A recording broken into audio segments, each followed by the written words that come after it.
meet a group to talk about science, often in an informal setting. And the first Cafe Scientifique started out in Leeds, in the UK, where I was a student in 1998. And then it spread all across the UK and Europe. And today there's over 100 science cafes in cities around the world. Cafe Scientifique Dubai is the first of its kind in the Middle East. And we were established in 2013, and this is our 38th event. And the whole idea is to take science out of the classrooms and into community spaces like a cafe. So the idea is to make it not a lecture, right? So we start with an introductory presentation, then we break up for group discussions, and then this is the really most important phase of the event, in that during the group discussion phase, we meet new people and share our ideas. And then after that, we regroup, watch a short video, and then it's open mic, Q&A. So if you have questions, you can ask Jose. If someone else has a remark to make or an observation to make, we'll pass the mic over to you, and we hear from different voices in the audience. And then we'll end with an audience poll, so you will use our devices to just give us some quick feedback. And then, often we find people want to continue the conversations, so we carry on with the social. And this time for the social, we're going to the social room, which is right across in Intercon, and we continue the conversations there. So that's the sequence of plan of events for this evening. On previous occasions, we've talked about the future of work, the future of education. We've talked about artificial intelligence and creativity. And more recently, in this year, we've talked about transhumanism. We've talked about blockchain, NFTs, and crypto art. In fact, this was just last Saturday. And today, the focus is on cryonics and radical life extension. And we have with us a very special guest, Jose Cordeiro. Please give a warm round of applause for Jose.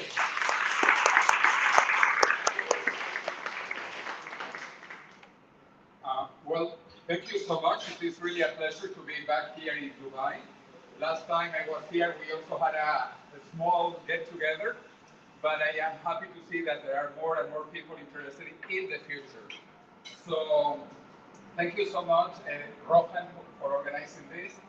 And I want to talk about the future, radical life extension, which I, in fact, like to call immortality. I am very clear, very disruptive. Or plan B, which is cryonics. We can talk also later, and for any questions, I have actually cryopreserved the first person in Spain, in the Iberian Peninsula, with a group of people. Obviously, this is always team work. I prefer not to talk too much about cryonics because I think all of you will make it. Because if you survive the next 20 years, we will have rejuvenation technology for all of you in the future. And we will remember how old we were today, because we will be younger. We will probably have biological ages between 20 and 25 in the future. And we will also remember how barbaric we were today, that we let people die. We'll remember that, how we let people die today, how barbaric the situation today. Anyway, I am with different institutions throughout the world, in China with Viria Biotech, which is a new biotechnology startup in China, Humanity Plus. I am the vice president of the World Transhumanist Association, and I just had a big conference in Madrid with hundreds of transhumanists. Actually, we had a participant from Dubai who is back there. Thank you so much, Jose, for joining us in Madrid. I direct the Millennium project for Latin America, and I was founding faculty of Singularity University in the year 2009, and I also am a fellow of the World Academy of Art and Science. And I want to talk about my latest bestseller, which is already in 6 languages, and it will be coming out in 6 more languages in the next year. So, immortality has been the dream of humanity always, forever, since the beginning of history. In fact, the very first book ever written, which is the Epic of Gilgamesh, was about immortality, the first book ever written by humans. But not just the Mesopotamians, the Sumerians. Very nearby here also, in Egypt, the pharaohs wanted to be immortal. That is why I have my pharaoh tie with me today for immortality. But at that time, the Egyptians did not have the technology to be immortal. Today, we do, and that is the big difference. So, Mesopotamians, Egyptians, Chinese.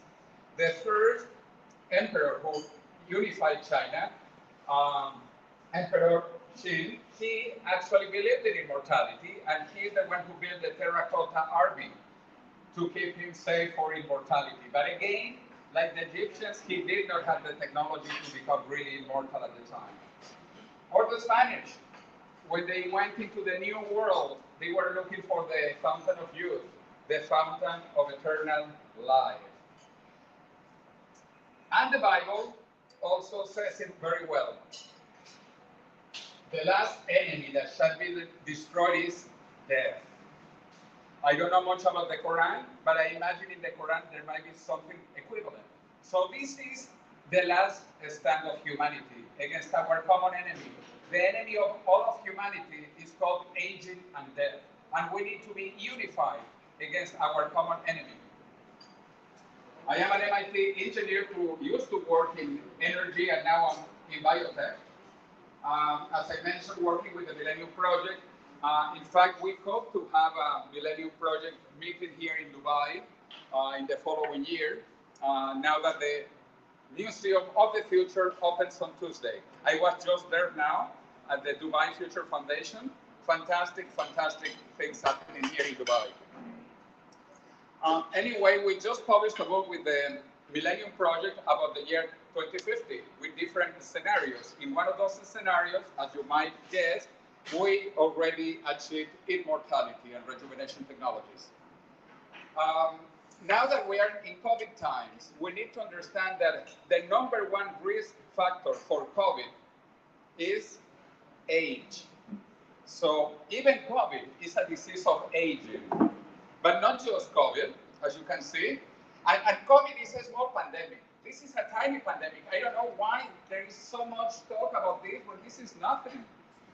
You know, the Black Death, the bubonic plague, killed a third of all of Europe. A third of all of Europeans died. Now it's not even 1% of 1%. So you see, this is incredibly overhyped. Or the smallpox, the Spanish flu, which was not Spanish, by the way.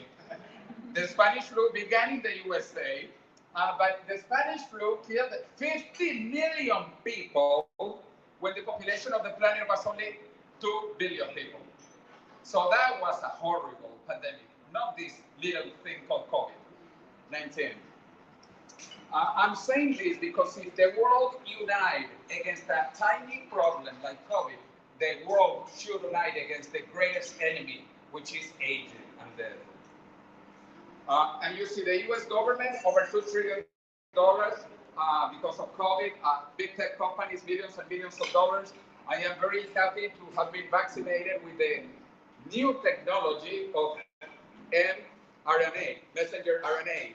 It's so beautiful. This technology now is being used to cure cancer, malaria, and AIDS.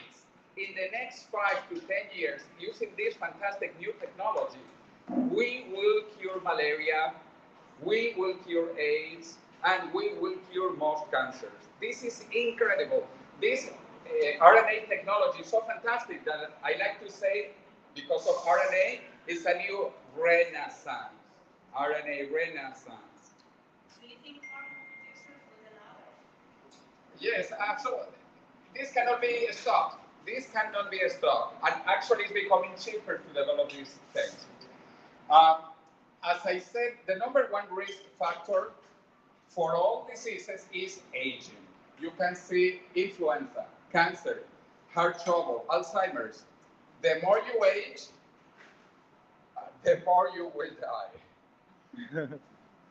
In fact, there are some interesting studies that if we could cure all cancer, we would only extend lifespans 2 years. If we eliminate all cancers, 2 years. If we eliminate heart disease, we would add 3 more years. If we eliminate them both, cancer and heart trouble, we would get maybe 6 years more. But if we stop aging, we will get decades and decades of life, healthy life, young life. So there is a new paradigm emerging, which is not diseases separate and having sick care, which is what we have today, and focusing on aging, because aging is really the problem. Aging is the mother of all diseases, the mother of all diseases, and what we have to attack aging, and moving to really healthcare. So, 4 years ago, with a fantastic British co-author, David Wood, who is a mathematician from Cambridge. I am an engineer from Cambridge, Massachusetts, MIT. He developed the first intelligent operating system in history, the Symbian operating system that was used by Nokia. And me, well, we decided to work on the biggest issue for humanity, which again is aging and death. And so we published our book, first in Spanish, because I'm very well connected in Spain. And our book became #1 and #5 in top sales of Spain.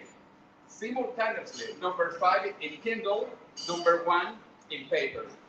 Since that time, we have been publishing this in other languages, but especially Spain, because Spain is the second oldest society after Japan. Among the big countries, life expectancy in Japan is the highest, average, 86 years. Spain is behind with 85 years of life expectancy. So this is a big issue. And as you probably know, the pyramid, the demographic pyramid, is not like this anymore, with a lot of children. Now it's like that, with no children and aging people. We also have top scientists. This is one of the most famous Spanish scientists. He has been candidate to the Nobel Prize in Medicine, Juan Carlos Ispizua Belmonte, who has been rejuvenating organs in animals. We now know how to rejuvenate cells. That was the first thing that was discovered by a Japanese scientist, Shinya Yamanaka, who got the Nobel Prize in 2012. And now we are moving from cells into organs. We are rejuvenating organs. So in the next few years, we will rejuvenate whole organisms. Whole organisms. This is another good friend from Spain, one of the 5 authors of the most cited, quoted paper in aging in history, which is called The Hallmarks of Aging. She is an expert on telomerase, which is important if you know about telomeres getting shorter and shorter when people age. And she wrote a book called Die Young at 140. And I told her, maybe that was the first edition. Now it has to be Die Young at 140,000 years. And the following edition should be Never Die. Well, if you don't want to, this is not mandatory, okay?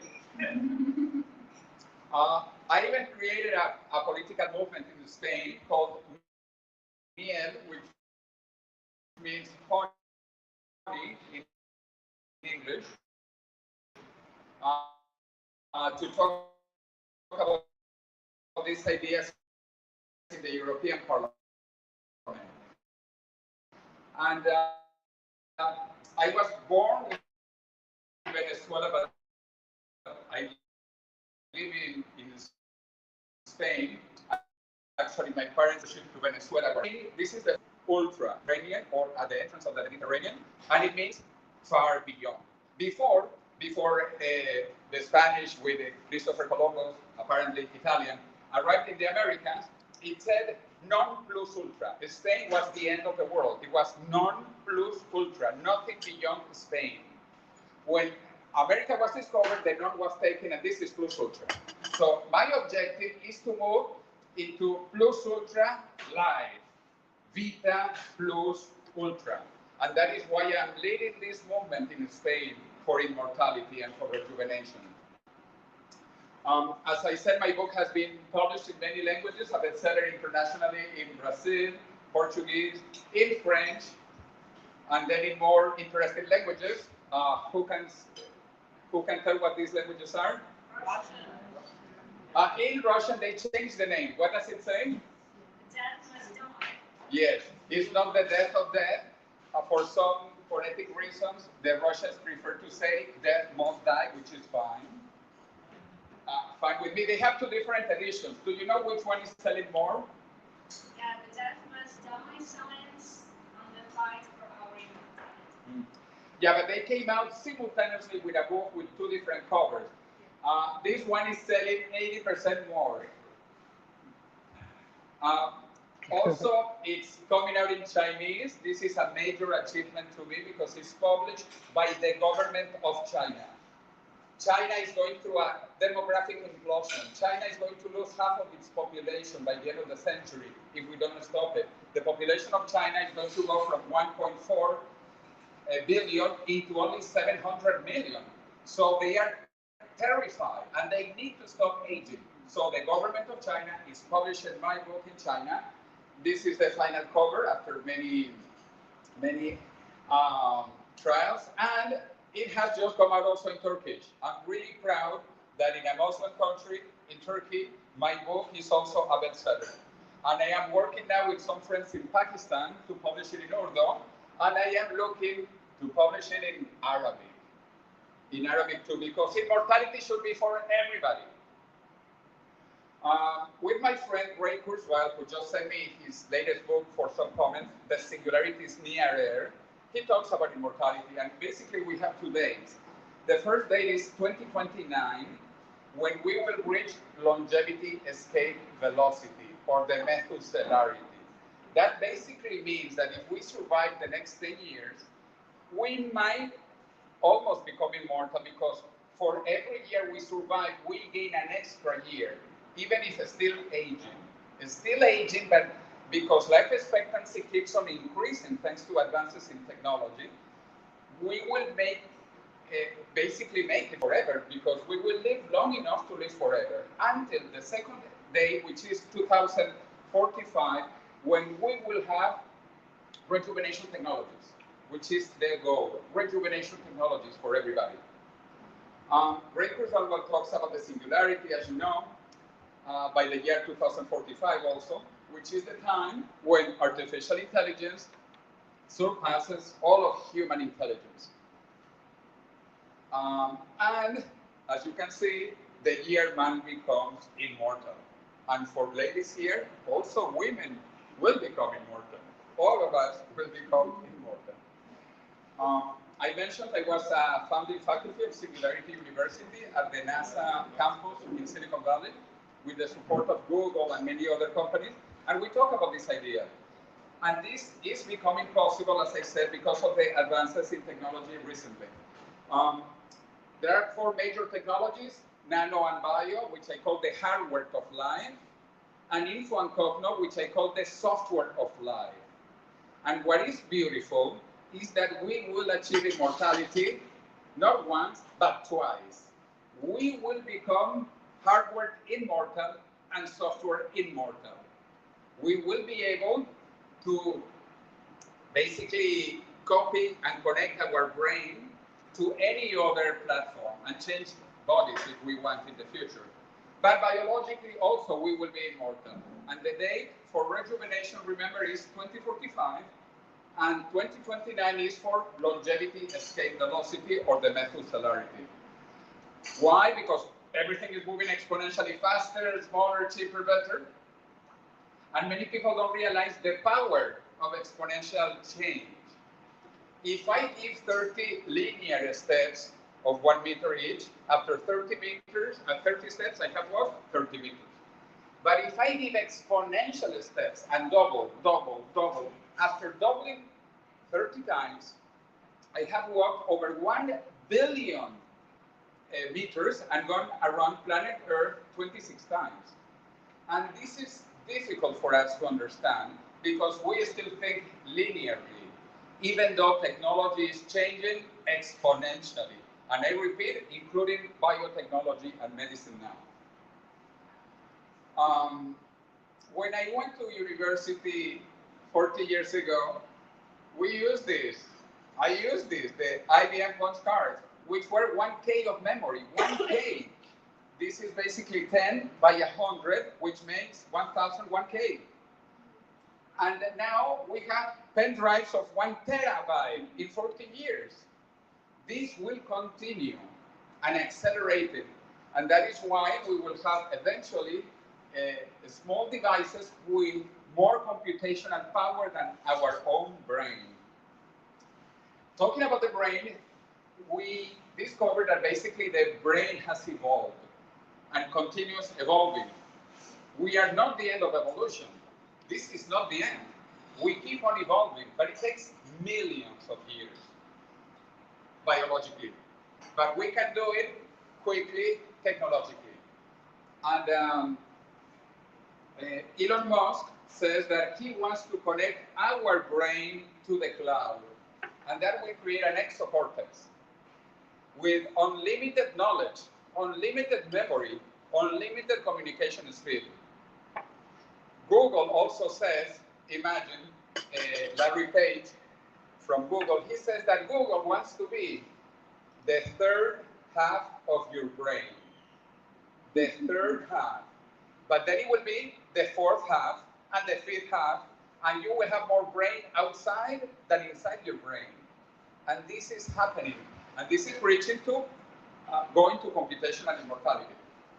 How complex is the brain? And this is important to understand because the brain is the most complex structure in the known universe. Maybe tomorrow we discover some Martians who have bigger brains, but until we discover these Martians or other extraterrestrials with bigger brains, there is nothing we know of more complex than the human brain. But you know what? The human brain is not that complex. It is not that complex. Basically, it has 10 to the 11 neurons. Neurons have 1,000, 2,000 connections called synapses, and synapses compute at different speeds. We have alpha waves, beta waves, gamma waves. Let's say, to be very positive, that 1,000 computations per second. So that means that the brain is a machine that makes 10 to the 17 computations per second. That is a brain. And we will reach that power with computers in the next few years. As I mentioned, Elon Musk is working on connecting our brains to the cloud, and this will transform everything. Actually, in the future, we will not need to talk if we don't want to talk. We will communicate telepathically. And this presentation, instead of taking 1 hour, half an hour, it could be done in 1 second from my brain to your brain directly, without talking, which is very inefficient, very slow. I was here with Rojo Sofia, you probably know. She got citizenship in Saudi Arabia, very interesting, presenting my book, and then she told me that she read my book and that she liked it. I was so happy when she told me that she read my book. For a robot, it's very easy, you know. A robot can read a book in 1 second. So how are we going? Sequencing the human genome. The Human Genome Project began in 1990 and it finished in 2003. Took 13 years and it cost over $1 billion just to the US government. Now we can sequence the whole genome in about $100. But we are going to get to $10 in 1 minute. And everybody will sequence their genome. This will be easy because the genome is not that complicated. The genome is actually only 3 gigabytes, the human genome. We have already created artificial virus, but the viruses are smaller, easier. Also artificial bacteria in the year 2010. And soon we will get to the complexity of the human genome. And this all helps into aging, that we now call a disease, but fortunately a curable disease, In the last few years, we have been able to multiply by 2 the lifespan of mice. by 4, the lifespan of mosquitoes, and by 10, the lifespan of worms. We have worms that live about 1,000 human years equivalent. These are called today the Methuselah worms, because like Methuselah, they live 1,000 years, equivalent years, okay? This has been done in the last few years. Can you imagine what we are going to do in the next few years? This is not science fiction. This is being done now. In fact, when people tell me that immortality is impossible, and I say, what do you mean it is impossible? It already exists. And we discovered that with cancer. Cancer cells were mutant cells that age, and to stop aging, they created cancer, growing continuously telomerase for their telomeres, and they don't age. In fact, we have now this patient who was born in 1820, she died of cancer in 1951, but her tumor is alive. Even though it is 122 years old, the tumor or the cells of her body, they look like teenager cells. And so cancer discovered how to stop aging. If cancer discovered how to stop aging, we, scientists, engineers, are going to discover it. Because cancer is not really that intelligent. It didn't go to MIT or to Cambridge, but it discovered how to stop aging. So it is not that complex. We just don't know how to do it yet. But we will in the next few years discover how to stop aging. Besides cancer, because you might say, oh, cancer cells are bad. Well, yes, they are bad, even though they discovered how to become immortal. But also the best cells in the body are also immortal, which are the germ cells. The germ cells also do not age. The problem is that we are not just germ cells. We are somatic cells, somatic cells. We are 99.9% somatic cells that age. And those cells age, even though germ cells that you have and I have, they don't age. So we do have, and the most important cells, the germ cells, the sexual cells, the good ones, immortal. So we also know that there are organisms that are immortal, and they are called biologically immortal.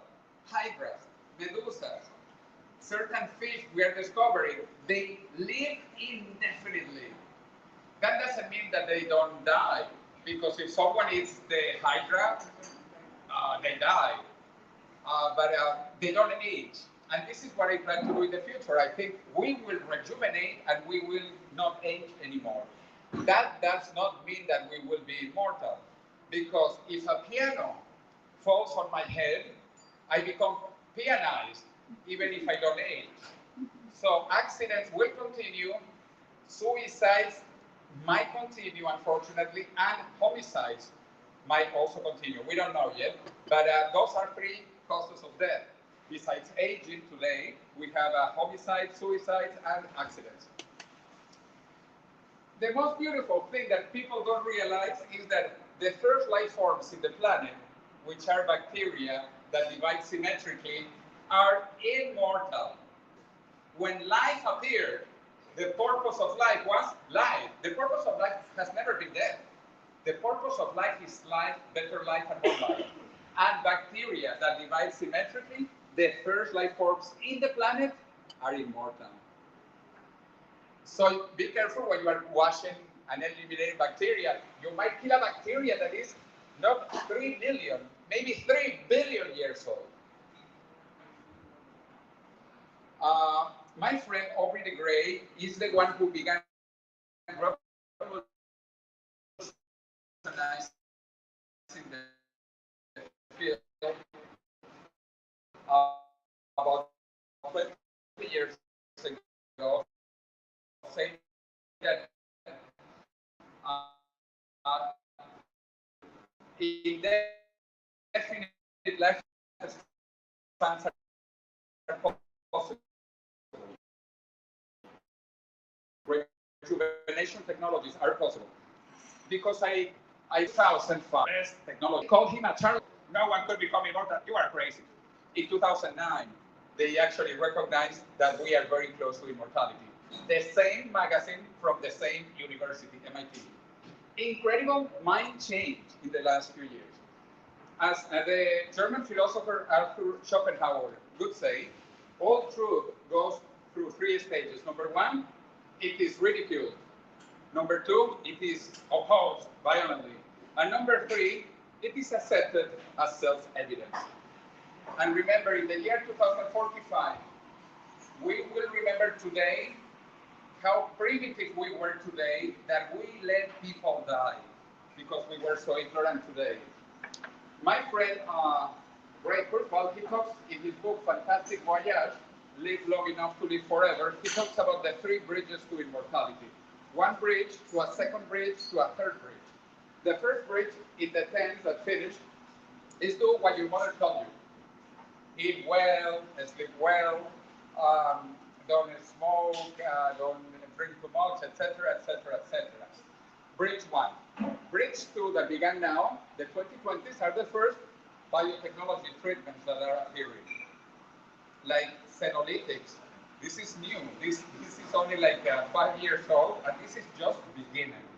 And in the 2010s, 2030s, we will bridge the third bridge to immortality with nanotechnology. Nanotechnology. We will be able to repair our body from inside with nanobots. Until the year 2045, when we will become basically immortal. This is now becoming popular, the idea. You can see many companies talking about this. Google will solve death. Google says that death is a technical problem and it will have a technical solution. But if you don't like Google, how about Facebook? Mark Zuckerberg and his wife, Priscilla Chan, they are donating 99% of their fortune to cure all diseases, including aging. And when they created their foundation and their first daughter was born, they said that their daughter would not die because we would have cured aging. Isn't this profound? All diseases beginning with aging. And Microsoft knows that we are going to solve cancer. Cancer is a technical issue. There is an incredible growing ecosystem which did not exist 10 years ago. First, beginning with millions, billions, and trillions. I recommend this website, Longevity International. This is an international group of people where we monitor, I participate, where we monitor all the big things happening in longevity. And this is, I repeat, an incredible ecosystem. And there will be two very good news from this region coming out soon. The Kingdom of Saudi Arabia, the King of Saudi Arabia, has created a new foundation endowed with billions of dollars for rejuvenation technologies in Riyadh. It's called Evolution Foundation, with H at the beginning, Evolution Foundation. And here in Dubai, good news coming out also. Well, I'm glad to be one of the experts of the longevity leaders. MIT Technology Review published last year the most incredible new development by Jeff Bezos, that you know is probably the wealthiest person in the planet today with around $300 billion. And he and other billionaires put $3 billion to create Altos Labs, with the purpose of curing aging. Because I repeat, today we know it is possible. Shinya Yamanaka, I visited him at the University of Kyoto in 2008 because he published his results in 2006 and he got the Nobel Prize in 2012. The Nobel Prize for rejuvenating a cell. This is the website of the Nobel Foundation. Since that time, we only not just rejuvenate cells, we also rejuvenate organs. In fact, David Sinclair, a friend in Harvard University, an Australian, he was with some students, some colleagues from Harvard, he published an incredible paper in December 2020, I think it was, where they showed how they rejuvenated the eyes of mice. They took mice, all that were basically blind, and they rejuvenated their eyes and gave them back their vision. Incredible, incredible. We can now rejuvenate organs. So in the future, I plan to be younger, but not because of a Russian application like FaceApp. I want to be younger because we will have the technology to be younger.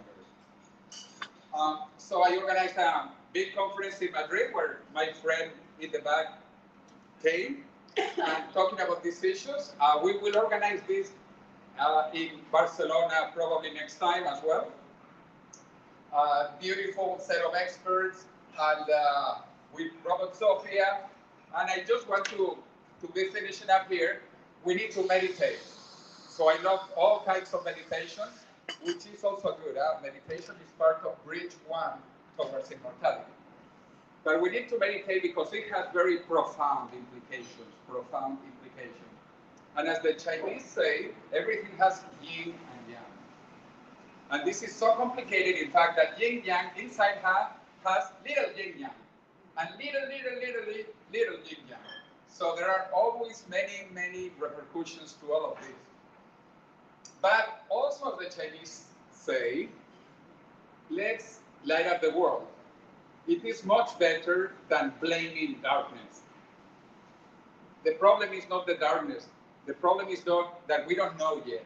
We need to illuminate the world with these new technologies. And I love this Chinese word. I lived 3 years in Tokyo, so I learned some Chinese characters. This is a beautiful word in Chinese. It means crisis. But crisis in Chinese has two characters. The first character is danger. The second character is opportunity.